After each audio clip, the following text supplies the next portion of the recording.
दुर्योधन की बातें सुनकर जब द्रोणाचार्य कुछ भी नहीं बोले, तब अपनी चालाकी न चल सकने से दुर्योधन के मन में क्या विचार आता है, इसको संजय आगे के श्लोक में कहते हैं।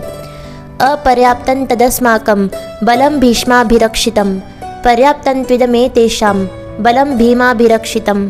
द्रोणाचार्य को चुप देखकर दुर्योधन के मन में विचार हुआ कि वास्तव में हमारी वह सेना पांडवों पर विजय करने में अपर्याप्त है, असमर्थ है, क्योंकि उसके संरक्षक उभय पक्षपाती भीष्म हैं, अर्थात उनके भीतर कौरव और पांडव दोनों सेनाओं का पक्ष है।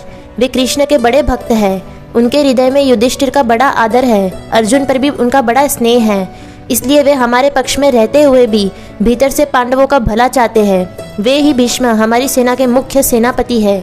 ऐसी दशा में हमारी सेना पांडवों के मुकाबले में कैसे समर्थ हो सकती है? नहीं हो सकती है। परंतु ये जो पांडवों की सेना है, यह हमारे पर विजय करने में समर्थ है, कारण कि इनकी सेना में मतभेद नहीं है, प्रत्युत सभी एक मत होकर संगठित है। इनकी सेना का संरक्षक बलवान भीमसेन है, जो कि बचपन से ही मेरे को हराता आया है।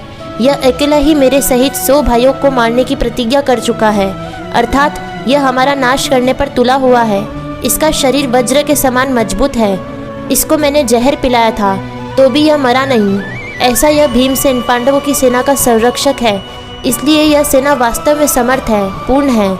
यहाँ एक शंका हो सकती है कि दुर्योधन ने अपनी सेना के संरक्षक के लिए भीष्म जी का नाम लिया, जो कि सेनापति के पद पर नियुक्त है, परंतु पांडव सेना के संरक्षक के लिए भीमसेन का नाम लिया, जो कि सेनापति नहीं है। इसका समाधान यह है कि दुर्योधन इस समय सेनापतियों की बात नहीं सोच रहा है, किंतु दोनों सेनाओं की शक्ति के विषय में सोच रहा है कि किस सेना की शक्ति अधिक है।